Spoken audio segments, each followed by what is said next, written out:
qu'est-ce que tu fous dans le trading, Romain? Moi, je voulais être trader à la base, mais trader comme on connaît dans les grands films. Toute la partie adrénaline que l'on voit dans le Loup de Wall Street, c'est kiffant. Je passe mes financés en 2-3 jours, et après, à partir de ce moment-là, en fait, j'ai monté en mode expert jusqu'à 6 000 en fait de gains sur mes 50 000. Donc, c'est le 2 juillet, on apprend sur un mail à 5 heures du matin. C'était dur ce mail, hein? Ce mail, il était violent, et je me réveille. C'est une sale journée parce qu'en plus, il faut savoir que moi, mes activités sont à l'arrêt juillet-août. Donc je me suis dit, juillet-août, je vais envoyer. Moi, j'ai perdu 5 comptes. Ça fait quoi? Ça fait un billet peut-être à 800? Ouais. Ok, j'ai perdu 5 comptes. Est-ce que ça a changé la face de la Terre? Non. La problématique, moi, aujourd'hui, que je vois, en tout cas sur ceux qui sont en échec, c'est justement d'accepter la perte. On ne peut pas réussir dans le trading si on n'accepte pas la perte.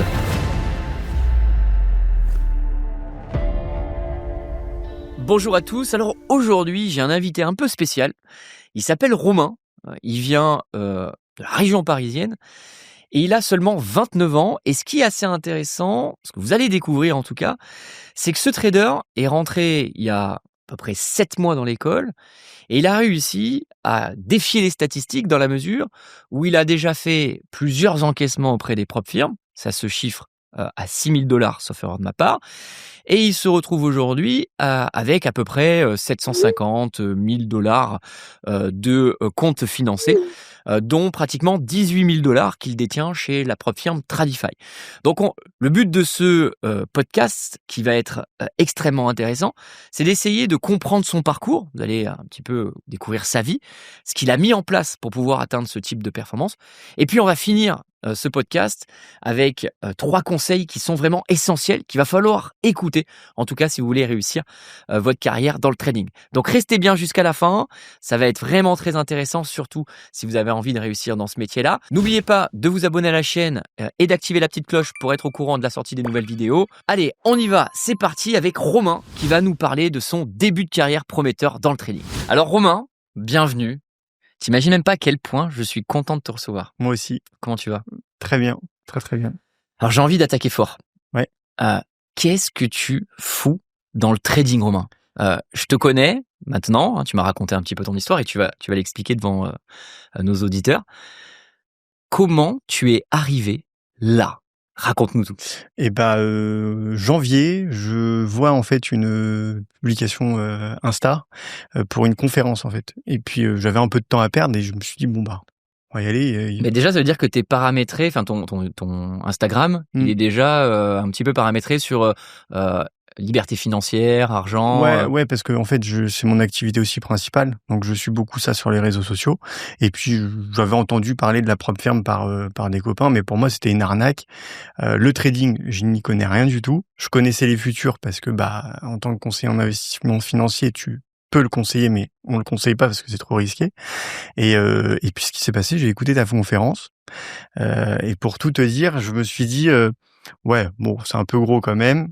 Et ce qui m'a rassuré, c'est le fait que tu sois oriacé, que tu sois conseiller en investissement. Alors, oriacé, ça veut dire immatriculé à l'ORIAS. Ça veut dire que j'ai un statut un peu particulier puisque j'ai dû passer devant des jurys. Enfin, c'est pas facile, quoi. C'est chiant. Ouais, c'est très chiant. C'est très lourd administrativement.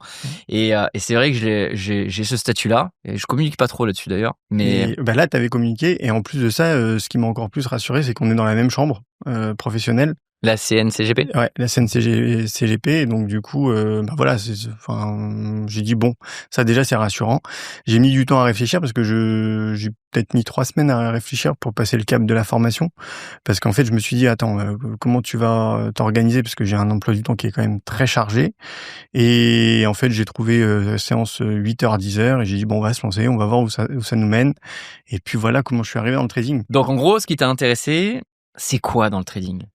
C'est le côté peu de temps, marché financier, parce que tu baignes un peu dedans. Du coup, si tu veux nous rappeler un petit ton parcours, pour qu'on puisse comprendre. Mon parcours, alors j'ai 29 ans aujourd'hui, j'habite en région parisienne et j'ai une activité de gestion de patrimoine où on est bientôt 7 à la fin de l'année. Et après, j'ai 2 autres activités, une où je forme des banquiers, en fait, Société Générale, Crédit Agricole, sur la gestion de patrimoine, et une activité d'audit conseil voilà. Donc ça, c'est mes 3 activités. Donc ça veut dire que tu baignes un peu quand même dans les marchés financiers. La question que je te pose, c'est comment tu as pris cette compétence de base? Des marchés financiers? Ouais, enfin, Master. master en... Master en gestion de patrimoine. D'accord, Où t'apprends. le classique. Mais c'est pas du tout du trading. On fait de l'allocation d'actifs pour gérer sur du long terme, en fait. Donc, on gère du risque, mais pas sur des microsecondes ou enfin sur du day trading, quoi. Ok. Ouais. Donc, parcours classique. J'ai mon master, C'est ça. je m'intéresse donc à la gestion de patrimoine et tu deviens gestionnaire patrimoine indépendant. C'est ça. Il y a eu une petite transition avant ou... Avant le master, oui, j'ai été directeur commercial à 23 ans d'une équipe de 17 personnes où on a fait 3 millions de chiffre d'affaires en un an et on a préparé une levée de fonds. Donc, D'accord. une belle réussite là-dessus. Et après, j'ai claqué la porte parce que c'était très fatigant et pour d'autres raisons. Et puis, c'est là où je me suis lancé en tant que gestionnaire de patrimoine. Ouais. D'accord. Alors moi, je trouve ça fabuleux. 23 ans, directeur commercial, Ouais. Faire des levées de fonds, c'est... Ouais. C'est génial. C'était demain on me repropose, je re-signe à nouveau, hein, parce que ça a été super formateur. Donc voilà. Et donc non, ouais, voilà un peu le parcours. Le trading, ce qui s'est passé, c'est que je ne connaissais pas et ce qui m'intéressait, c'était pas forcément gagner de l'argent. Ok. Voilà, sincèrement, il y avait aucune attente. Mais quand tu parles de trading là, à l'issue de ton parcours, t'as entendu un peu parler du trading, t'as quand même une image. Quelle était cette image du trading? Est-ce que c'était vraiment curiosité, je sais pas trop? Est-ce que t'as pas été un petit peu aussi perturbé par les réseaux sociaux où tu vois des petits jeunes sur Instagram? Tu te dis, est-ce que peut-être que finalement le trading ça reste quelque chose de... Non, pas du tout. En fait, c'est des choses que je filtre. C'est-à-dire que la propre firme, moi j'en avais entendu parler un an avant avec un ami qui trade en fait sur le forex. Ok. Voilà, sans plus, je me suis dit bon, c'est quand même un ami rentable? Non, c'était quand même un peu spécial, mais bon, voilà, ça m'intéressait pas plus. Et donc voilà. Mais après non, sur les réseaux sociaux, non, j'ai vu des youtubeurs, mais pour moi c'est de la frime, ils sont à Panama, Dubaï, donc je regarde même pas en fait. Voilà. Donc tu arrives, donc tu suis une de mes conférences, Ouais. tu intègres l'école, ouais. Tu as parcouru les premiers modules vidéo. C'est ça, rapide. Une journée. T'as compris rapidement? Oui. Ok. Tu t'es exercé en démonstration? Alors j'ai jusqu'à début mai, je fais que de la démo. Ok. Et enfin, alors, si on peut, juste pour te réexpliquer, donc aucune attente au trading, pas de gain d'argent, etc. Pourquoi je rentre, c'est juste pour purement par curiosité et parce que j'aime bien apprendre. Et je me suis dit, tiens, c'est un truc j'aimerais bien tenter, mais juste pour comprendre en fait ce qu'il y a derrière. Parce que comme je te disais, nous on fait de l'allocation d'actifs, donc c'est complètement différent du trading. Et parce que quand je passe mon bac scientifique, tu as le film Le Loup de Wall Street qui sort. Et donc on me demande qu'est-ce que tu veux faire. Et à un moment donné, je dis médecin, mais il y a 15 ans d'études, c'est pas très rentable. Donc si tu voilà. Et je dis moi je veux être trader. Donc on m'envoie en maths sup, maths spé et je dis j'ai rien à faire ici quoi. Et donc moi je voulais être trader à la base, mais trader comme on connaît dans les grands films.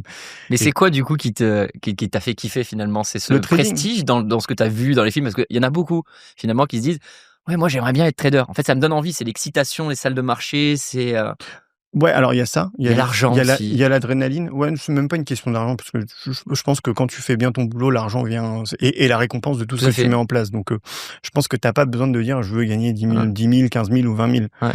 Mais non, c'était toute la partie adrénaline que l'on voit dans le Loup de Wall Street. Enfin, c'est kiffant.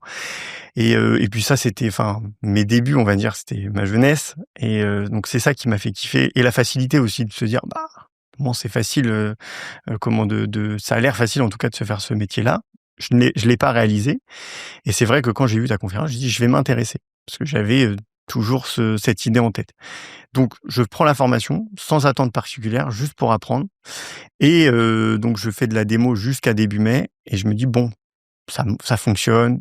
Je suis rentré, j'ai dit je pose mon cerveau. À un moment donné, il y a une méthode qui fonctionne. Je cherche pas à faire autre chose.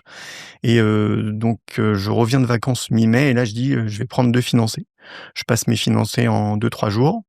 Et après, à partir de ce moment-là, en fait, j'ai monté en mode expert jusqu'à 6 000 en fait de gains sur mes 50 000. Alors juste le mode expert, en gros, il faut comprendre que quand on est chez Objectif Trading, on a plusieurs niveaux quand on commence, on est junior, on apprend les bases du trading. Expert ensuite, on apprend une méthodologie, enfin on apprend toujours la même méthodologie, mais on y rajoute quelques indicateurs un petit peu plus importants, un peu plus sophistiqués. Voilà. Et donc c'est pour ça qu'il nous raconte un petit peu les étapes qu'il a réalisées. Moi, ce qui va m'intéresser, c'est comment tu t'es senti au tout début. Donc ça marchait assez bien, rapidement, en mode de démonstration. Tu as pris ton challenge et tu as été financé en combien de temps 2-3 jours. 2-3 jours. Parce que forcément, tu as pris des risques. Ah oui, oui, mais parce qu'en fait, j'ai vite compris que oui, il fallait prendre des risques pour le passer rapidement. Et puis voilà, je me suis dit, plus tu le passes rapidement, plus je peux après encaisser avec la partie un peu moins risquée. Et c'est ça qui est intéressant, c'est en gros, tu as fait la même chose, tu as juste rajouté un nombre de contrats, c'est-à-dire que tu es peut-être passé de MES à ES, exactement. Ce qui permet tout simplement juste... Alors même pas. Je suis resté en MES.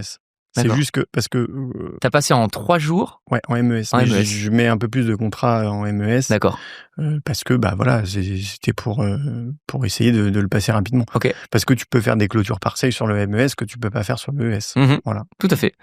Donc dans ta tête, qu'est-ce qui se passe? Dans ma tête, je suis financé, je suis content, c'est une première étape. Tu te projettes ou pas? Pas du tout. Je me dis, prochaine étape, maintenant, c'est de payout. Parce que tu as conscience quand même que 80% des élèves qui seraient à ta place, dans exactement la même situation, ça se projette. C'est-à-dire que je n'en veux pas d'ailleurs à ces élèves qui le font, parce que c'est plutôt naturel de se dire, attends, j'arrive, j'ai une formation, en 5 mois, je fais X profit, alors que je n'y connaissais rien, même si tu as l'esprit quand même mathématicien qui te permet quand même aujourd'hui d'avoir ces facultés. Mais en gros, c'est ce qui se passe. Et donc, tu te dis, en 2 heures, je peux gagner, je sais pas, on parlait de combien d'euros là que tu avais enchaîné?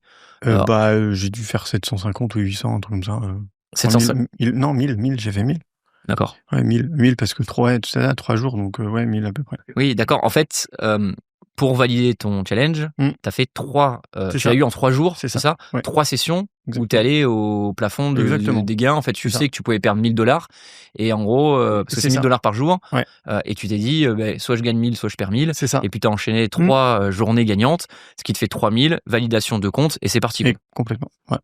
Et puis je me suis dit, pourquoi j'ai enchaîné ça? Parce que je me suis dit, au pire, je perds un resto. Voilà. C'est vrai. Et c'est ça qui est fort quand on connaît les propres firmes, c'est qu'on se dit, combien coûte un compte? Coûte combien un compte? 50 balles. 50 balles. Les frais d'activation, quand même, il faut $140. Voilà. Donc, ça veut dire qu'à moins de $200, quand tu es un bon trader, tu as un compte financé avec lequel tu fais un gros coup. Parce que j'ai fait x10. Voilà, exemple. Donc là, qu'est-ce que tu as fait sur ces comptes-là? 3000 par compte. Voilà. Donc, tu as gagné $3000 par compte. Donc, tu as gagné 6000. Donc, tu as eu 2 comptes financés. Et au bout qui étaient à $50,000, tu les as montés de 50 000 à 6 000. Donc en gros mi-mai jusqu'à fin juin. Et fin juin, je fais mi-mai, fin juin, 1 mois et demi, 50 000, 50, 6 000. Et par contre, x2, donc ça fait 12 000 de gains. C'est ça. Ok. Et sur TopStep, du coup, on peut retirer que 50%. C'est ça. Donc j'ai retiré 3 000 par compte. Ok. Voilà. Donc ça te fait un gain de $6 000. C'est ça. Donc t'arrives, tu commences une formation. 6 mois après. J'ai commencé fin février, donc début mars. Même pas 4 mois. 4 mois. En 4 mois, tu gagnes $6 000. C'est ça. Ok. Et il te reste encore 6 000. Mais là, c'est un autre sujet. J'ai pas pu repayer out derrière parce que qu'est-ce qui s'est passé? On en reparlera. C'est en fait tout le changement qu'il y a eu avec Tradovate, TopStep, ça m'a un peu perturbé. Donc j'ai un petit peu. Puis on est tombé aussi sur le mois de juillet qui n'était pas forcément très très bon. Et je pense que psychologiquement, c'est ça qui m'a perturbé parce que c'est à ce moment-là où je paye out que là je me projette. D'accord. Et je me dis ok, bon. On va en faire un business plan. Je monte un BP aussi. D'accord. Parce que même si on peut pas se projeter sur combien on veut gagner. Ça veut dire quoi, monter un BP pour toi? Pour moi, c'est juste me dire, ok, je veux que cette activité-là remplace une de mes activités qui me prend beaucoup de temps. Okay. Parce que du coup, j'ai la naissance de mon fils qui arrive au mois de septembre. Très bien. Voilà. Félicitations. Merci. Et donc, du coup, je veux passer un peu plus de temps avec lui que d'aller faire de la formation ou des choses comme ça. Et donc, forcément, faut se projeter et se dire, sur l'année, il faut que cette source de revenus que je vais enlever, il faut que j'arrive à la combler. On parle de 15-20 000 euros sur l'année. D'accord. Voilà. Donc en gros, t'as une vie avec plein d'activités et tu te dis le temps que je passe à faire cette activité aujourd'hui ne me satisfait pas. Un, parce que le job, peut-être qu'il est moyen. Ça y est. Et puis deux, en termes de rémunération versus ce job, c'est pas top. C'est ça. Donc, tu rentres dans la formation. 4 mois, 5 mois après, tu dis c'est bon, ça marche. En fait, en vrai, au départ, tu y allais quand même un peu avec des pincettes. Tu t'es dit c'est pas sûr. Moi, j'ai dit j'investis du temps là-dessus déjà pour me prouver que ça fonctionne. Parce que j'ai besoin, quand je lance un truc, de dire ça fonctionne. Et si ça fonctionne, ok, là on va multiplier, on va prendre un autre levier. Et ça a fonctionné. Et puis là après, j'ai pris X compte et voilà. Donc t'as dit bilan prévisionnel, donc BP. Et c'est quoi ce BP alors? Si tu peux nous le présenter un petit peu Mon BP aujourd'hui, c'est de faire entre 1000 et 1500 par mois. D'accord. Au minimum. Ok. Au minimum. Donc c'est pas très, j'ai envie de dire, c'est même pas prétentieux. Non, c'est même pas.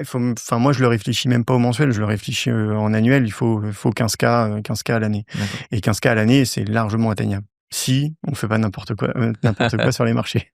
Exactement. Alors là, c'est là où j'ai envie justement qu'on rentre un petit peu dans les difficultés qu'on peut rencontrer en tant que trader. Et j'ai envie qu'on parle de cet été. Parce que pour moi, j'ai envie de dire aussi cet été, c'était pas non plus ouf. Et donc j'ai envie qu'on échange ensemble sur finalement de comment tu l'as vécu. On se rappelle donc que tu as gagné $12 000. T'as tes top steps avec $12 000 alors que t'es jeune trader, divisé par 2. Parce que tu as payout, donc tu as récupéré 6 000 et il te reste 6 000. Ouais. Explique-moi un petit peu le lendemain du payout, comment ça s'est passé. Et on va prendre un peu de temps parce que c'est important vraiment de comprendre que malgré tout, on reste des humains et que des petites perturbations peuvent... En fait, je payout une première fois, je crois que c'était le 25 juin, sur un des comptes. Et après, en gros, 1er juillet sur l'autre compte. Parce qu'ils ont pas été montés en même temps. Et ce qui se passe, je crois que c'est le 2 juillet, on apprend sur un mail à 5h du matin. C'était dur ce mail, hein.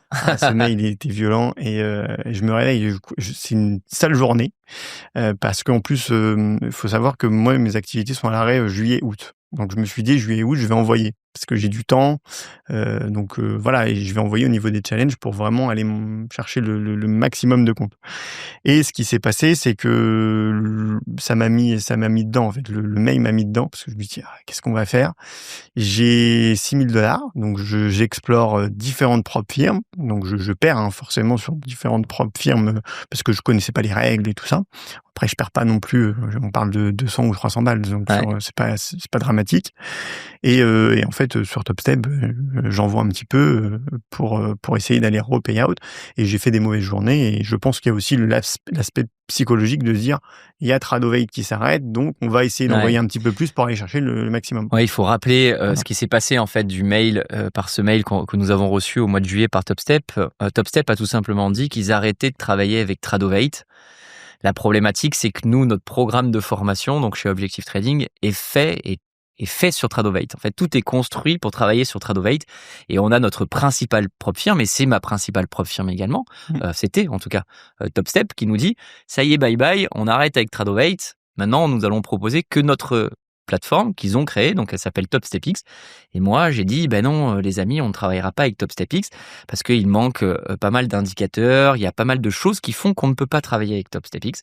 Donc, du coup, qu'est-ce que j'ai dû faire? J'ai dû alerter l'école en disant grosse mauvaise nouvelle pour nous. Nous allons devoir changer de propre firme parce qu'on travaillait avec TopStep et nous allons prendre une propre firme qui travaille avec Tradovate parce que notre apprentissage se fait sur Tradovate. Et d'ailleurs, 80% des propres firmes futures ont Tradovate. Donc, on peut pas dépendre de TopStep de toute façon et d'une plateforme comme TopStepX n'est pas possible.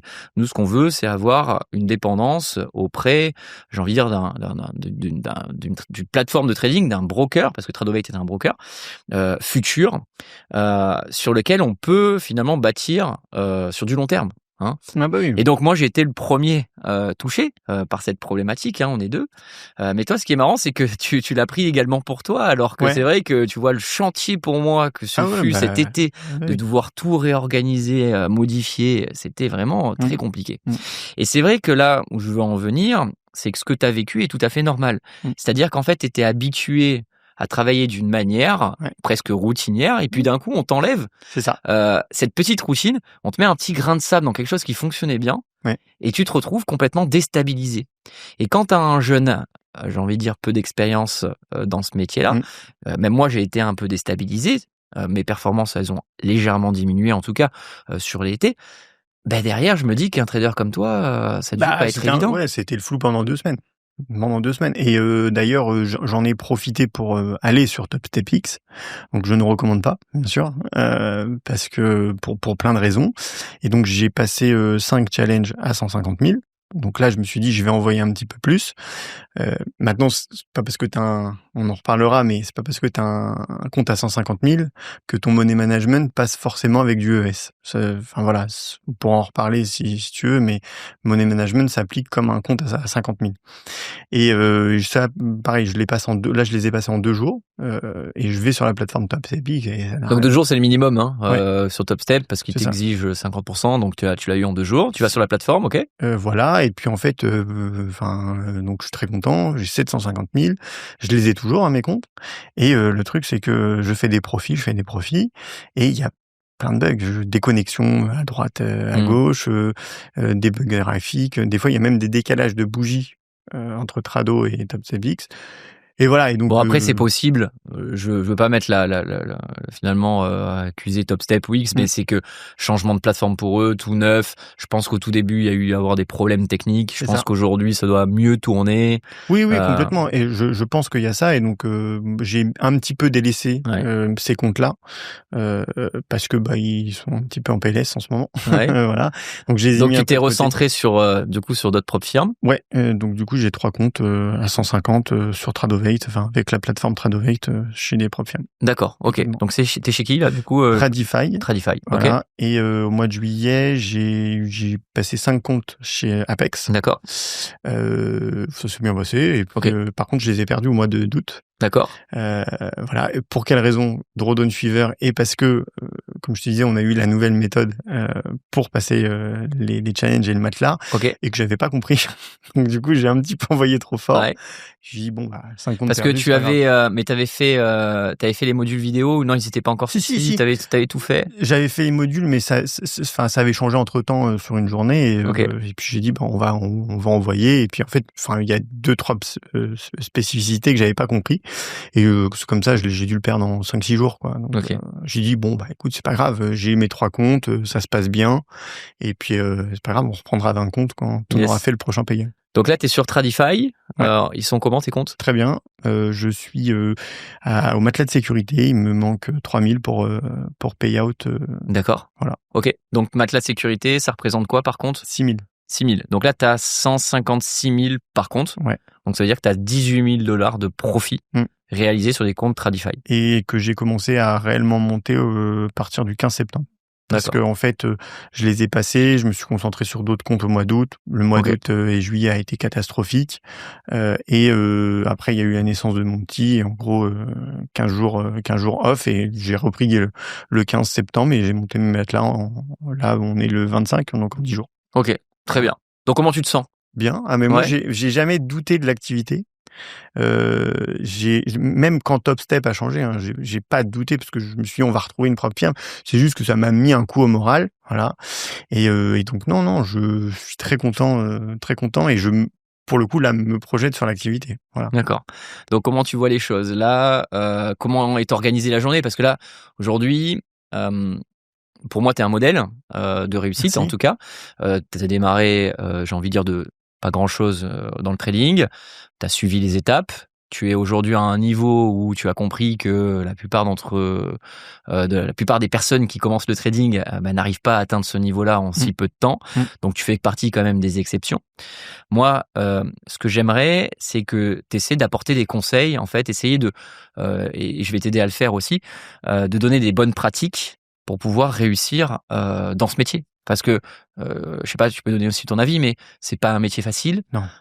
Et si tu pourrais donner aujourd'hui les premières clés, en fait, qui pour toi sont les plus importantes, en fait, pour pouvoir réussir dans ce métier. Je pense que déjà, faut pas avoir d'émotion. Faut être une machine. Et en fait, à un moment donné, vous avez une école qui vous apprend une méthode. Ça sert à rien d'aller réinventer la roue. Moi, je suis rentré dans cette école et je pense que pourquoi ça a fonctionné et pourquoi ça marche, c'est parce qu'à un moment donné, j'ai pris mon cerveau, j'ai posé mon cerveau et j'ai appliqué. Voilà. Mmh. Et ça, je pense que c'est la clé là-dessus. Qu'est-ce qui explique, selon toi, ce fait-là de vouloir aller chercher des informations à droite, à gauche qui vont finalement, je pense que tu le confirmeras, qui vont polluer Ouais. ton trading et qui vont, pour la plupart, finalement, ralentir le processus d'apprentissage, alors que ces personnes-là sont persuadées qu'en récupérant des informations à droite, à gauche, elles vont pouvoir compléter, améliorer. Qu'est-ce que tu penses pourquoi l'humain, en tout cas, pourquoi aujourd'hui on pense ainsi? Pourquoi parce Moi, qu'il y a beaucoup de personnes qui pensent moi, je ainsi. vais te faire le parallèle avec, quand j'étais DIRCO. Mmh. On avait parce qu'en fait, on faisait du cycle court. Donc, on faisait du porte-à-porte. On vendait en porte-à-porte et on avait une méthode qu'il fallait respecter. C'est-à-dire que tu apprenais ton argumentaire commercial par cœur pour pouvoir, en fait, convertir, closer. Quand un commercial rentrait, on lui disait, voilà, ça sert à rien de réinventer la roue, l'argumentaire, il fonctionne. Tu apprends l'argumentaire, tu fais tes premières ventes et après, tu pourras mettre de la personnalité, ce que tu veux. Il y en a qui faisaient autrement, complètement autrement. Prenez leur méthode. Ouais, leur méthode, sachant que on visait le 25-30% de taux de transfo et que la méthode était là, fonctionnait. Et on leur disait, posez votre cerveau. Et il y en a qui ne le faisaient pas parce que je pense qu'il y a deux choses. Précipitation, à vouloir aller trop vite, donc c'est la première chose, et le manque de confiance en soi. Ça, je pense que c'est deux clés. En tout cas, c'est ce que moi j'ai analysé sur le business et si j'essaye de le transposer par rapport au trading, je pense que c'est pareil. Et voilà, je pense qu'il y a un gros manque de confiance en soi et je pense qu'il y a aussi, je pense que moi la force que ça a été que j'avais pas d'attente en fait aussi. Ouais. J'ai maintenant des attentes parce que j'ai prouvé que Tu es capable. ça fonctionne, mais sinon j'avais pas spécialement d'attente. Ouais. Nous, en fait, on avait 14 rendez-vous et sur les 14 rendez-vous, il fallait faire 2 ventes. Okay. Et tu avais sur 14 rendez-vous, 8 vraiment rendez-vous qui étaient honorés. Et en fait, on leur disait, acceptez en fait d'avoir un non. Si vous avez un non, c'est pas dramatique. Et ça, les commerciaux, en fait, avaient du mal à avoir un non. Mais on leur disait, vous allez avoir 8 non pour 2 oui. Donc en gros, ce que j'adore ton exemple, parce qu'il y a un vrai parallèle avec le trading. Tu es en train de me dire que les commerciaux sont formés à l'application d'une méthodologie, ils doivent faire du porte-à-porte. Et ils vont avoir 8 non et 2 oui. Ouais. Et ces 2 oui leur permet de vivre confortablement, d'avoir un salaire qui est sympathique. Oui. Et pour le coup, ils sont finalement constamment confrontés à l'échec. Et donc, il y a des commerciaux qui réussissaient bien, j'ai envie de dire. Oui, et pourquoi ils étaient confrontés à l'échec, et je pense que c'est aussi ce qui se passe dans le trading pour certains, c'est qu'en fait, tu commences en tant que commercial le mois à 0. Tu as 30 000 à faire, d'accord? Donc tu as un objectif. Le 15 du mois, tu n'as toujours pas vendu, d'accord? Et donc moi, ce que je leur disais, c'était de leur dire, mais vous êtes au 15 du mois, vous avez déjà 30 000 dans la poche. Alors qu'ils avaient 0. Hein. Mais pour les mindsetter à dire, vous êtes déjà en positif. Donc en fait, si vous êtes mindseté comme ça, forcément ça va tomber. Parce que si en tout cas dans la vente, si t'es le 15 du mois et que tu veux aller chercher à tout prix des contrats, ça marchera pas. Ouais. Tu vas forcer la vente, ça marchera pas. Ça va se ressentir et la conséquence, c'est que la personne va refuser la vente. Complètement. Versus le trading, le parallèle, il est complètement réel. Quand tu es trader, si tu n'acceptes pas de perdre une petite somme, ou pas, en tout cas mesurer une somme qui est adaptée à ton capital, tu ne peux pas réussir. Non. Et la problématique, moi aujourd'hui, que je vois, en tout cas sur ceux qui sont en échec, c'est justement d'accepter la perte. On ne peut pas réussir dans le trading si on n'accepte pas la perte. Pourquoi on ne peut pas réussir ? Parce que je mise, j'aime pas dire miser. Je commence ma séance, j'ai un risque de $150. Je me dis, voilà, j'ai mon compte principal, $50 000, je peux perdre $150. Ça, ce capital, c'est celui qui va me permettre de gagner un petit peu d'argent, 100, 200, 300, en fonction. Je peux pas savoir combien, en tout cas, il va me permettre de gagner.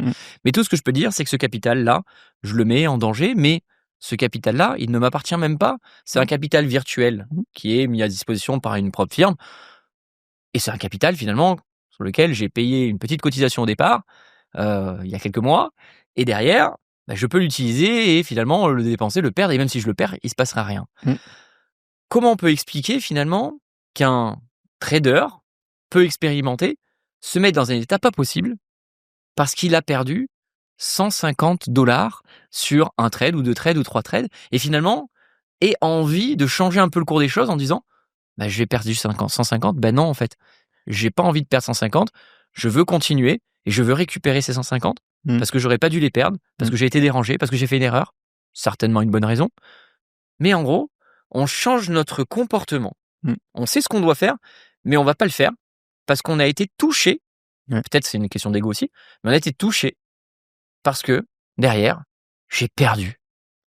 Mais je pense que en fait, c'est même pas les moins 150 ou de la séance. Je pense que ça vient de dès que tu achètes le compte. Il faut que tu te dises ton compte il est cramé. Enfin, il faut que tu te mettes dans la tête que tes 50€ que tu as acheté en compte, dans tous les cas, tu as 50% de chances de les perdre. Et puis si tu les perds, qu'est-ce qui t'arrive? Tu sais, il y a des choses beaucoup plus graves dans la vie. Hein, donc, moi j'ai perdu 5 comptes. Ça fait quoi? Ça fait un billet peut-être à 800. Ouais. Ok, j'ai perdu 5 comptes. Est-ce que ça a changé la face de la Terre? Non. Et moi, je commence, tu l'as vu quand on a traîné ensemble, je commence ma séance, je sais que j'ai perdu 150. Ouais. Maintenant, j'attends pas de gagner, j'attends pas de perdre. Je fais ma séance, j'ai perdu, j'ai gagné, tant mieux. Ouais. Voilà. C'est un état d'esprit extrêmement important à avoir, en fait. Quand on fait du trading, je te rejoins complètement, on sait que de temps en temps, on va perdre. C'est même statistique. Là, j'ai fait un peu le bilan de l'année parce que j'aime bien suivre un petit peu mes performances. Et en gros, je suis à un win rate de 60, 61 ou 62%. Donc, ça veut dire que je perds 38% de temps. Donc, ce que tu dis, moi, quand je commence, je sais que j'ai perdu. Mais en fait, quand tu as cet état d'esprit-là, tu n'es pas déçu. Et donc, finalement, tu n'auras pas ce fameux trade revanchard où tu n'auras pas, finalement, ce comportement anormal de te mettre dans une situation de risque de ne pas respecter les règles. Quand on rentre dans l'école, la première chose qu'on vous apprend, c'est quoi? Si on doit retenir déjà une des premières règles dans lesquelles je rabâche.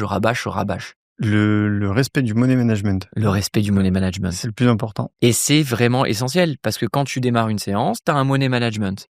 À la fin de la séance, on doit couper.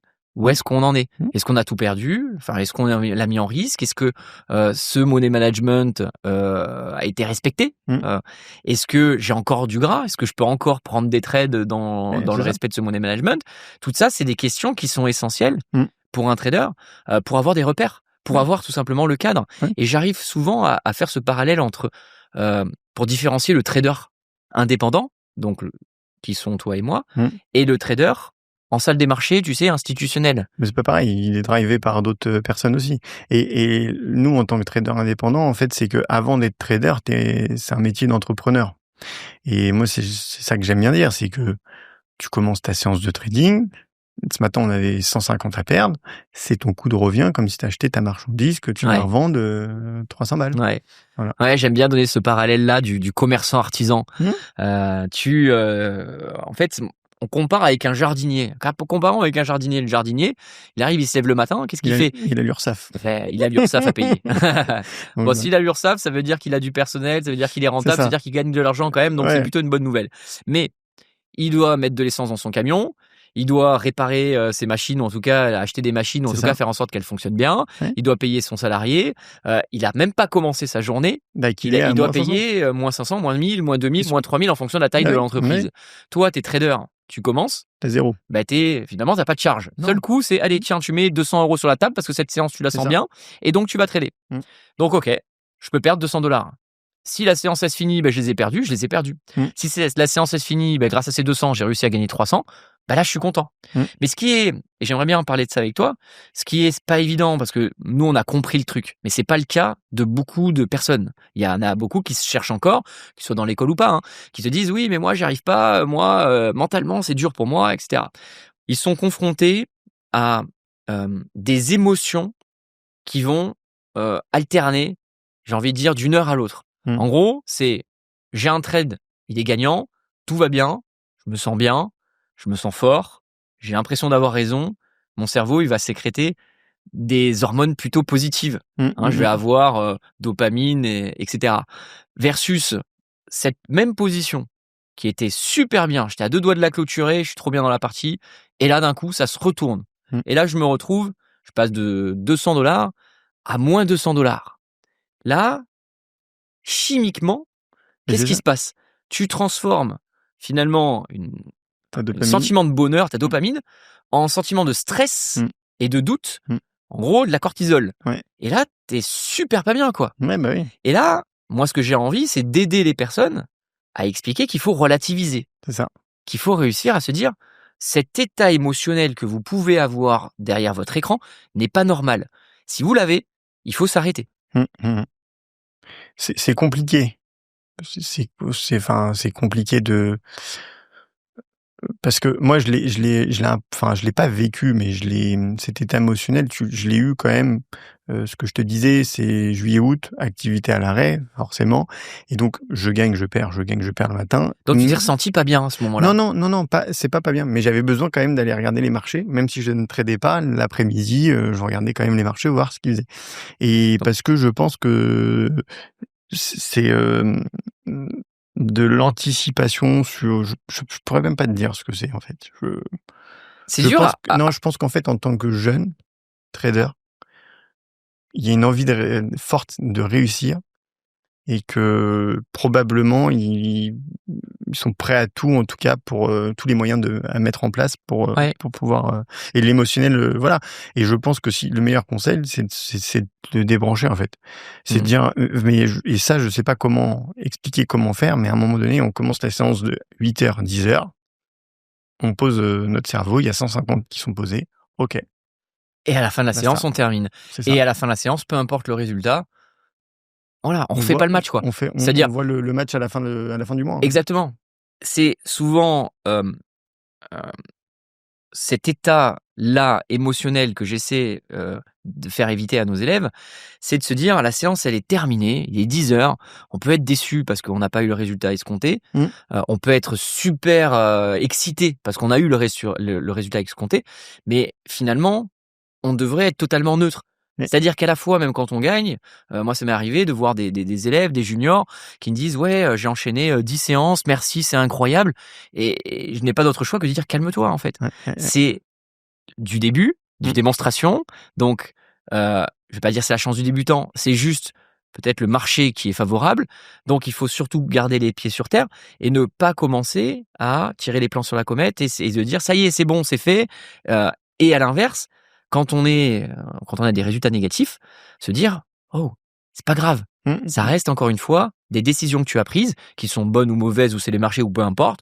Ce qu'il faut voir, c'est à la fin du mois, c'est ça, à la fin de l'année. Puis c'est pas ton capital, c'est pas ton capital, c'est pas ton propre patrimoine. Et donc moi, ce que je veux en tout cas transmettre aux personnes qui nous regardent, c'est que quand vous avez un trading, quand vous faites du trading d'une manière totalement régulière, il faut que vous analysez votre semaine. C'est-à-dire vous commencez une semaine, voilà, j'ai été content, j'ai un bon état d'esprit, je l'ai bien réalisé, ou j'ai été déçu parce que j'ai fait des erreurs techniques, mais en gros, la performance que j'ai réalisée sur la semaine, c'est du passé. Je veux maintenant me concentrer sur la semaine suivante et mettre tout ce que j'ai finalement au fond de moi, tout ce que j'ai assimilé comme connaissances et expériences pour pouvoir réussir ma semaine. C'est ça. Et est-ce que j'ai réussi cette nouvelle semaine? Oui, non. Si je l'ai encore raté, c'est pas grave. Je vais me remettre dans le bain. Je vais peut-être aussi tout simplement peut-être faire une pause, 2-3 jours. Ça peut me faire aussi du bien, me permettre aussi de souffler parce que j'étais peut-être trop pris par les émotions, par ma vie personnelle. Et c'est vraiment important de comprendre que quand on fait du trading ou quand on démarre sa carrière dans le trading, il faut finalement se dire à la fin de l'année ce que j'ai fait. Combien de semaines j'ai réussi? Combien de mois j'ai réussi? Comment j'ai tradé durant des phases difficiles? Comment j'ai tradé durant des belles phases? Et à partir de là, on va pouvoir finalement s'améliorer, progresser pour faire une meilleure année. Et puis je pense qu'il faut aussi en parler à la communauté. C'est-à-dire qu'on a la communauté tu vois, je sais plus c'était quel jour au mois d'août. Je sais pas si tu te rappelles de ce message-là où je perds moins 15 000 sur 10 comptes. Ouais. Ça m'a fait ni chaud ni froid, en toute honnêteté. Mais j'ai dit, Je me rappelle très bien, je crois que moi j'avais fait une perte de moins 18, un truc comme ouais, ça. c'est ça. Ouais. Ouais. Et je l'avais déclaré sur Instagram d'ailleurs. Ouais. J'en avais parlé une fois. Ouais. Et du coup, on a eu des interrogations. J'en ai eu plein sur les réseaux sociaux. Non, mais Ilan, il peut perdre que 500, 700 euros, 750 euros par jour maximum, C'est ça. dans certaines conditions.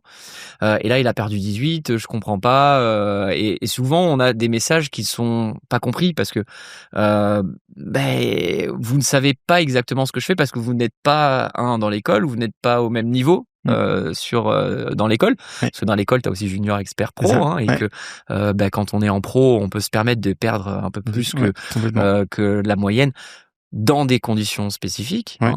Et c'est ça qui est assez intéressant, c'est aussi d'être à l'aise avec ça. Et quand toi tu m'as dit, bah oui, j'ai perdu combien, 13 000, moins 15 000, moins 15 000 euros, c'est quand même du vrai argent parce que c'est compte PA. Compte financé. Bah, en plus, surtout que je venais d'être financé et c'était le premier jour en financé. Ouais. Moins 15 000, et c'est vrai que tu peux te dire, ouah, les 10 comptes, ça fait quand même mal, un peu plus de 10 comptes. Et au final, bah voilà. Et par contre, j'ai eu ce besoin de le partager à la communauté parce que on partage que les gains, mais à un moment donné, il faut aussi partager les pertes. Et voilà. Et puis, je commence le lundi à moins 15 000. Et je crois que je finis ma semaine au final à moins 7 000 ou moins 6 000. Voilà. Je fais pas une belle semaine, mais je passe d'un moins 15 000 à un moins 6 000. Moi, j'aimerais bien rebondir là-dessus parce que on a tendance finalement à montrer que ses gains et ne pas montrer les pertes. Et ça, c'est une vraie problématique aussi. C'est-à-dire ne pas être à l'aise avec sa performance finalement générale. On est juste à l'aise quand on gagne. Par contre, quand on perd, on le dit pas. Non. Et là, pour moi, c'est juste une preuve qu'on n'est pas encore prêt à être trader, en fait.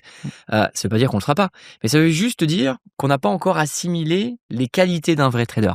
Les qualités d'un vrai trader, c'est d'être à l'aise, peu importe le résultat. On peut avoir même 2 mois d'affilée où on perd toutes les semaines. Alors moi, ça m'est jamais arrivé, mais j'ai envie de dire, même si ça arrivait demain, il faut être à l'aise avec ça et se dire, je suis dans une mauvaise phase. Et en général, lorsqu'on le dit et qu'on le montre, on est soulagé. Parce que je pense que finalement, à cacher finalement les moments où on n'est pas bien, où on est en perte, du coup, on se renferme et on se trouve finalement dans une situation très malaisante. Et je pense même, alors je sais pas, certaines personnes peut-être se reconnaîtront, mais par rapport à l'entourage, quand on est finalement en formation, je me mets à la place de quelqu'un qui apprend le trading, qui a eu des bons résultats et qui pendant 3 semaines n'arrive plus à gagner le moindre euro, parce qu'après derrière il y a de la défiance, il y a aussi un manque de confiance en soi qui font qu'on prend pas les bonnes décisions. Tu remets en question les choses. Tu remets tout en question, ta vie, ton choix de départ d'apprendre le trading. Et du coup, est-ce que tu vas en parler à ta femme pour te confier finalement? Ça, c'est quelque chose que finalement, je pense que la plupart des personnes vont le garder pour eux et ne vont pas oser par peur de se faire tout simplement juger. Mais je pense qu'il faut en parler. C'est-à-dire, moi, quand j'ai pris mes moins 15 000, j'ai dit à ma femme, j'ai pris moins 15 000. Et à chaque séance, elle me demande alors, c'en est où? Pas dans le but de dire t'as gagné et t'as perdu, mais voilà, on débrief. Parce que tu sais qu'il y a un débat, un gros débat, et j'ai envie d'en parler avec toi, sur celui d'en parler à son entourage. Parler finalement de son projet de se former au trading à son entourage. Tu vois, de dire, voilà, moi j'ai pas envie d'en parler parce que les gens vont me juger, parce que les gens vont dire, oui, le trading, y a personne qui gagne, ou on peut avoir une connotation, une mauvaise image. Quelle est toi ta vision là-dessus? Tout va dépendre de la situation de la personne. Moi, je fais le choix d'en parler. Ils comprennent pas. J'ai envie de te dire, tu sais, en fait, je suis quelqu'un de très entreprenant. Et donc, si j'ai une idée en tête, ça m'arrêtera pas. Donc, si je dois ouvrir un kebab, parce que tu as confiance en toi. Ouais, je pense que. En vrai, c'est ça la clé. C'est que si tu as confiance en toi, si tu as confiance en ce que tu fais, tu vas regarder haut et fort. Tu dis, bien sûr, je fais du trading, voilà. Et par contre, dans un an, effectivement, on fait le point. Si dans un an, j'ai perdu moins 10 000, moins 12 000, c'est ce que je te disais. Moi, j'ai commencé le trading après les périodes. J'ai dit, même avant les périodes, j'ai dit, de toute manière, moi, pour cette activité, je suis prêt à mettre 10 000 euros sur la table. Comme ça. Étalé, pas tout de suite, enfin, pas one shot. Et je me suis dit, voilà, si ça dépasse les 10 000 euros, fin du game, on arrête. fais autre chose. Enfin, ça sert à rien. Et où j'ai eu la chance, ça s'est bien passé. Là, on est sur une période, je suis honnête, juillet, août, pas facile. Septembre, fin septembre, ça reprend. Si tout va bien, je vais repay out dans quelques semaines. Voilà. Et je pense que oui, il faut se faire confiance. Et en fait, ce qui est fait, en fait. Donc, il faut aller de l'avant. Et moi, je suis assez d'accord avec ça. Et il faut surtout faire confiance à son formateur, en tout cas qu'on a choisi.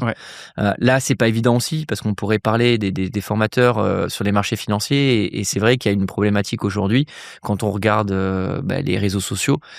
Malheureusement, on entend des messages de vous pouvez gagner de l'argent avec cette stratégie, vous allez réussir à vivre du trading avec cette stratégie qui prend que 20 minutes par jour, et donc vous allez écouter cette personne-là en pensant que vous allez pouvoir y arriver. C'est ça. Et malheureusement, c'est ça qui est un petit peu compliqué, c'est qu'il faut bien choisir la personne qui vous donne ses conseils. Exactement. Et déjà partir du principe que un conseil sur YouTube ou même quelques vidéos YouTube ne fera pas de vous un trader rentable.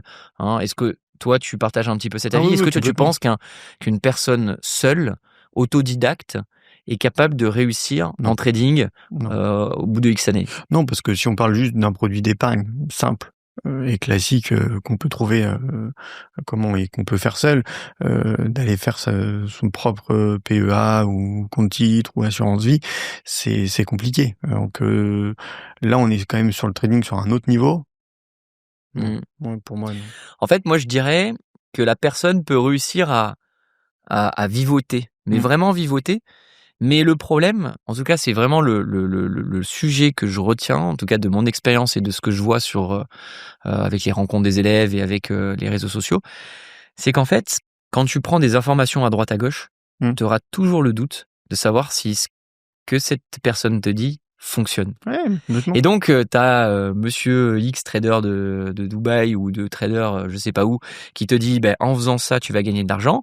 Toi, tu vas faire tes recherches sur cet indicateur-là. Tu vas regarder à droite, à gauche. Tu vas essayer de composer ta stratégie. Mais tu auras toujours le doute de savoir si sur du long terme, ça marche. Exactement. Parce que tu vas faire souvent du backtesting. Du backtesting qui va te dire, oui, ça a marché sur les 3 dernières années. Mais le fait que ça a marché sur les 3 dernières années ne veut pas dire que ça va marcher sur les 3 prochaines années. C'est ça. Parce que quand tu fais, en plus du backtesting, j'aime bien le rappeler, c'est que souvent, tu l'adaptes un petit peu à toi, en fait, pour que ça marche, en fait. Et tu te dis, voilà, là, ça a marché. Et en effet, si on reproduit cette même stratégie il y a 3 ans, tu aurais gagné beaucoup d'argent. Il n'y a pas de problème. Mais les marchés sont tellement irrationnels que si tu refais la même chose, ça ne fonctionnerait pas dans le présent. Et tu vois, moi, je suis rentré sur la période où c'était la plus dure de l'année avec Trump. C'est vrai que tu es rentré avec Trump à l'époque où ça faisait tu prenais un micro-contrat, je crois que c'était à $200 de risque. Je crois qu'il y a eu pas mal de nos trades. Et puis, il y a des jours où je prenais pour l'apprentissage. Mais je suis rentré aussi sur une période qui était compliquée. Mais pour moi, tu peux pas réussir sans méthode, sans plan, sans stratégie. Je suis dans le game du financier. Je ne connaissais pas le trading futur. Je m'y connais un petit peu en conseil en investissement financier. Je me mets tout seul sur YouTube pour pouvoir. Non, je le fais pas. Il y a trop d'indicateurs. Les RSI. Enfin, je sais même pas t'en parler parce que je ne sais pas à quoi ça sert. Si je me suis intéressé au DOM. Ah, carnet d'ordre. Carnet d'ordre, ouais. Intéressant. En fait, j'ai eu la proposition. Quand j'ai ouvert mes top StepX, d'avoir le level 2. Et donc j'ai dit on va le faire pour voir ce que ça donne. Mais pas dans le but de dire ça va m'aider, je remets en doute la méthode, pas du tout. C'était juste en fait de me dire ça m'intéresse et je veux comprendre en fait ce qu'il y a derrière. Et donc en fait j'avais mon graphique, mon DOM et en fait je faisais ma méthode sur mon graphique. Mais par exemple pour clôturer un trade, tu vois sur le carnet d'or que ça bute.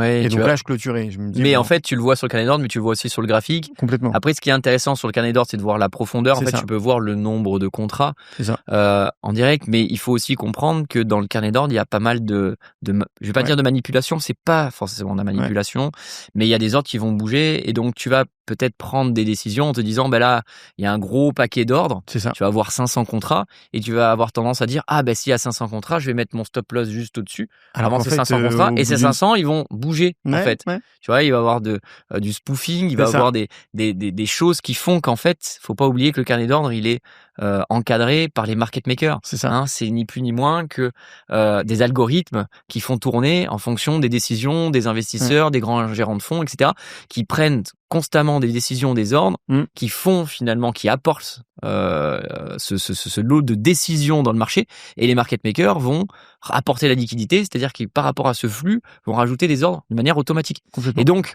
c'est très complexe, en fait, le carnet d'ordre. Et c'est là où je veux en venir par rapport à ce que tu dis, c'est que c'est intéressant d'essayer de le comprendre, mais j'ai passé 1 mois et demi dessus et j'ai arrêté parce qu'en fait, je pense que je le lis pas forcément bien, et donc si je dois répondre à est-ce qu'on peut s'en sortir tout seul sur non. Non, parce que un outil qui est, je pense que c'est quand même l'outil le plus simple par rapport à tout ce qui est RSI, etc. Et je peux même pas t'en parler parce que je ne sais pas ce que RSI, c'est pas compliqué non plus. Hein. Non, mais je sais pas. En Mais- fait, je me suis pas intéressé à ces outils-là, mais voilà, c'est beaucoup trop complexe. Ouais. En vrai, je vais essayer de faire un petit état des lieux de ce qui se passe en France dans le trading. Ça va éclairer pas mal de personnes qui nous regardent là. Aujourd'hui, il y a beaucoup de traders particuliers. Quand je dis en beaucoup, c'est-à-dire qu'il y en a vraiment beaucoup de traders particuliers, mais qui tradent pour la plupart en mode démonstration ou sur des comptes propres firmes et qui sont jamais sur les marchés réels. Mais il y en a énormément. Je dirais qu'il y a peut-être 80% des traders particuliers qui perdent. Hein, peut-être soit les statistiques. Même plus, hein. Alors l'AMF dit 90, ça c'est les stats de l'AMF. Quand tu regardes les brokers, chaque broker dit 70, 75. Moi je pense qu'on devrait être à peut-être 90%. Enfin en tout cas, il y en a énormément de traders particuliers qui perdent. Et j'aime bien dire, si je dis à ma grand-mère par exemple qui ne connaît rien, mais qui, je lui demande juste de prendre un ordre par jour avec un achat, un TP au-dessus avec 10 points et un stop loss avec 10 points, tu fais ça tous les jours, je suis certain qu'en termes de performance, elle sera meilleure que ces 80% de traders. Bien sûr. C'est-à-dire qu'elle sera meilleure parce qu'en fait, elle va se retrouver à la fin de l'année avec une performance globale qui va être finalement autour de l'équilibre. C'est ça. Donc elle ne perdra pas d'argent finalement. Complètement. Peut-être qu'elle perdra une bricole avec les frais, mais au final, le marché est structurellement quand même plutôt haussier. Donc elle choisit plutôt que faire que des achats et elle fait un truc binaire 1-1, elle serait tout simplement meilleure que la plupart des traders. Et c'est ça qui est assez incompréhensible, c'est de se dire que tous ces traders-là, pour la plupart, vont chercher des indicateurs à droite à gauche, vont complexifier leur trading, alors qu'ils pourraient tout simplement mettre en place une stratégie. Ça ne veut pas dire qu'ils vont gagner, mais en tout cas, rien qu'avec ça, auprès des propres firmes, elles auront des cycles peut-être de paiement. Elles en auront des cycles de paiement. Et puis ils seront rentables. Voilà. Rentables, je sais pas. Ah, non, mais ils seront à l'équilibre, en tout cas, globalement sur leur portefeuille de trading. Bien sûr. Ils auront des phases où ils vont gagner de l'argent et peut-être qu'ils vont faire des payouts sur leur propre firme. Et puis, ils auront des phases où ils vont perdre de l'argent, mais au final, ils auront perdu un compte propre firme qui coûtera peut-être moins cher qu'un encaissement propre firme. Et si tous les traders particuliers raisonnaient ainsi, déjà, tous les traders particuliers qui vont avec les propres firmes et qui se font éclater parce que finalement je prends 19 trades, une fois je vais faire ICT, après je fais Ishimoku, et puis après je fais Fibonacci, et après je fais RSI, et après je fais croisement de moyenne mobile, je change de stratégie toutes les 2 semaines. Au final le résultat est fait que je change tout le temps, donc je suis irrégulier et donc je ne peux pas gagner sur du long terme. On est d'accord. Et puis juste tu vois par rapport à ce que tu dis, pour revenir sur le money management, c'est si moi je peux parler parce que j'ai des 150K. Moi, en toute logique, c'est 1% du capital de 150. Donc ça veut dire 1500 de money management. Je ne suis pas à 1500 de money management. Je me suis mis à 1050. Tu vois. Ok. Et encore, je suis en train de réfléchir, parce qu'on en a parlé, à être à 500. 500. Ça, c'est vraiment un point clé pour faire réussir nos élèves. C'est de leur faire comprendre que le money management, c'est presque la chose la plus importante. C'est ça. Pourquoi c'est la chose la plus importante ? Parce qu'en fait, quand on analyse un marché, on va avoir ce que l'on appelle une conviction. C'est-à-dire qu'on va avoir, et ça, il faut le ressentir, finalement, on va mettre une conviction sur une configuration graphique. En gros, je vais dire, là, je pense vraiment que ça va monter. Parce que tout est clair dans ma tête. Parce que j'ai l'habitude de voir des marchés, d'analyser des outils. Et là, en général, quand on a cette configuration-là, le marché monte. J'ai donc un petit avantage sur le marché. Et donc, quand c'est clair pour moi, qu'est-ce que je vais faire ? Je vais prendre un petit peu plus de risques. Donc, je vais prendre des trades, finalement, je vais prendre un peu plus de lot. Au lieu de prendre un contrat ou deux contrats, je vais en prendre 3, 4, 5, 6. Je vais donc prendre plus de risques. Et à l'inverse, quand je vois que le marché n'est pas propre, je suis capable de dire, là, non, je vois rien et je vais pas aller au casse-pipe parce que je risque de perdre mon capital. Et en gros, quand je dis que le money management est finalement une des parties du trader les plus importantes, une des compétences à obtenir les plus importantes, c'est pas pour rien que je le dis, parce que si tu ne respectes pas ces règles-là, tu vas très rapidement te mettre en danger mentalement. Bien sûr. Et si tu te mets en danger mentalement, exemple, tu as un compte à 50 000, en 2 trades, tu te retrouves à moins 1000, en gros, tu vas potentiellement ne pas pouvoir prendre un 3e trade qui, pour lui, allait être dans ton sens. Bien sûr. Et tu vas te retrouver à finalement transformer une position perdante en position gagnante. C'est ça. Conséquence, ton cerveau éclaté. Tu doutes sur ta capacité à devenir trader. Et au final, tu remets tout en question. Alors qu'en fait, les décisions, tu les aurais prises si tu avais choisi de prendre 15 euros, 20 euros de risque au tout départ. C'est ça. Il faut pas être trop gourmand. La gourmandise. Ouais, c'est ça. C'est un vilain défaut. En tout cas, si j'ai envie de conclure, et j'ai envie vraiment qu'on reste sur 3 conseils. Qu'est-ce qu'on peut donner comme conseil aux personnes qui veulent réussir dans le trading ? Si on peut leur donner 3, je te laisse commencer, ou si tu veux, je peux... Donne-en un, puis j'en donnerai un autre. On l'a dit sur le money management, mais je pense que Pour résumer, vraiment, il faut qu'on résume. La résilience, je dirais la résilience. C'est très important. La résilience, c'est finalement votre capacité à traverser les crises. Traverser, quand je dis crise, c'est pas une crise financière, c'est crise vous. C'est vous qui allez vous la mettre. Cette crise, c'est finalement le moment où vous avez un peu le moral finalement, vous avez plus le moral. C'est ça. Vous doutez beaucoup.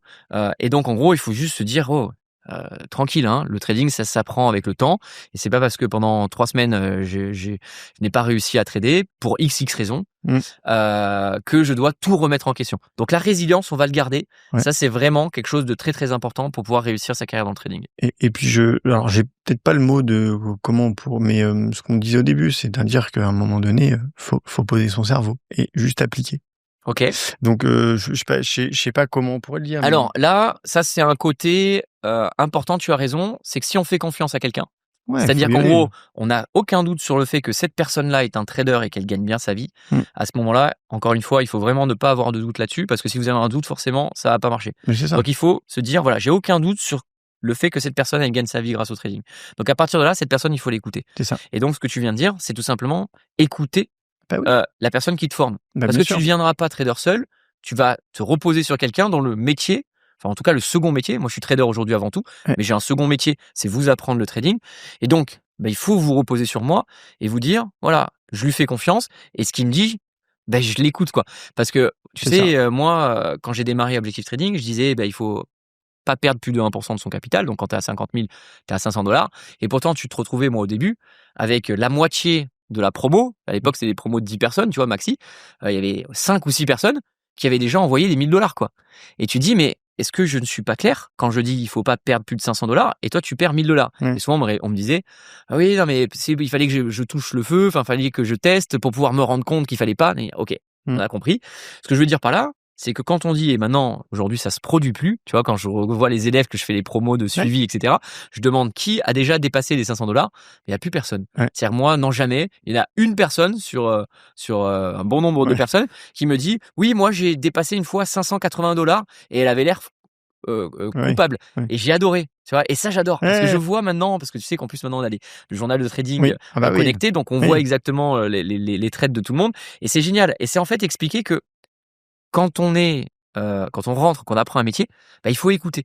Il y a des règles à respecter C'est et ça. il faut les écouter. Et il faut pas en faire à sa manière. Donc ça, c'est Exactement. la deuxième chose. Le deuxième conseil qu'on peut donner des personnes pour réussir dans le trading, bah, c'est donc après la résilience, c'est écouter. Donc les L'écoute. consignes, écouter les règles, la méthode qu'on vous demande d'appliquer Ouais. et ne pas vouloir tester autre chose et faire à sa sauce. Parce que quand on apprend le trading, t'as peut-être pas eu cette difficulté, mais en tout cas beaucoup l'ont, c'est de pouvoir se dégager du temps, en Ouais. tout cas le temps nécessaire pour pouvoir bien trader. Ouais. Quand je dis se dégager du temps, il faut savoir que par exemple chez Objectif Trading, nous on vous demande 2 heures de trading. On vous demande pas 4 heures, on vous demande pas 5 heures, on vous en demande 2.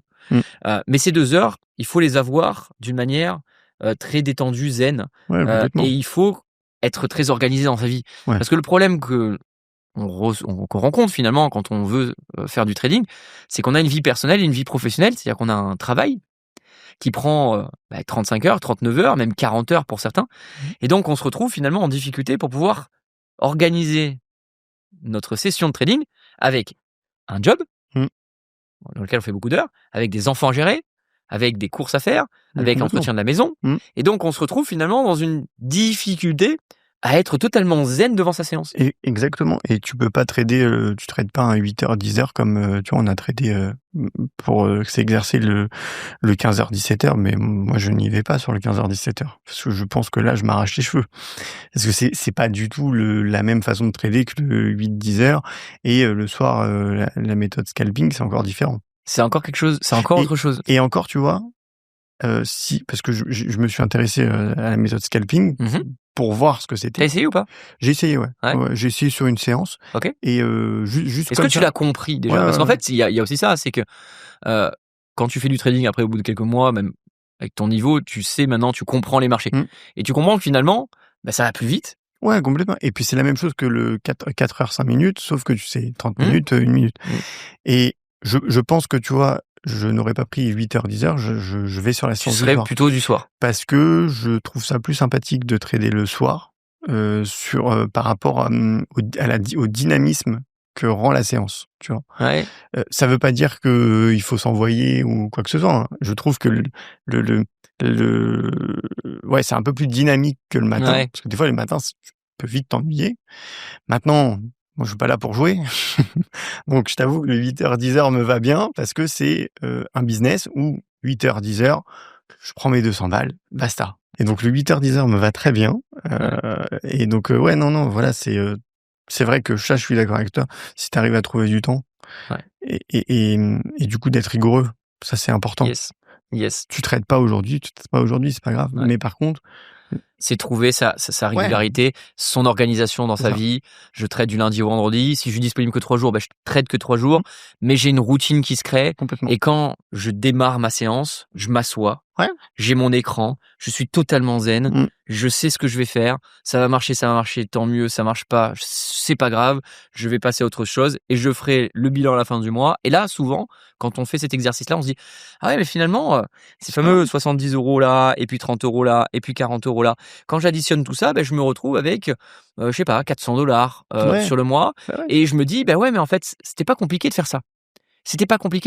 Je l'ai fait d'une manière totalement détachée. Et au final, ça m'a sorti 400 $. Et là, on peut se dire, mais 400 $ sur 50 000 $, bon, ça fait quoi, 0,9, quelque chose comme ça.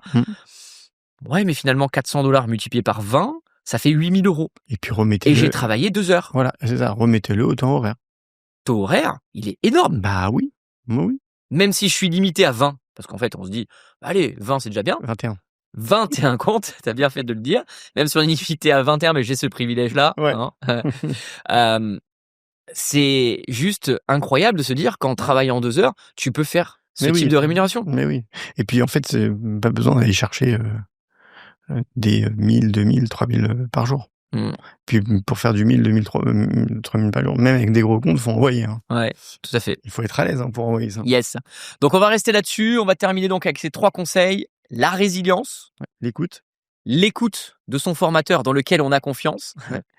Et on va jusqu'à la fin du programme. Je commence Exactement. On fait jusqu'à la fin des étapes, parce qu'il y a plein d'étapes en général quand vous faites un programme de formation. Il faut aller jusqu'à la fin. Et puis enfin, l'organisation, parce que c'est quelque chose aujourd'hui qui pêche pour beaucoup. S'organiser pour pouvoir trader d'une manière zen et discipliné.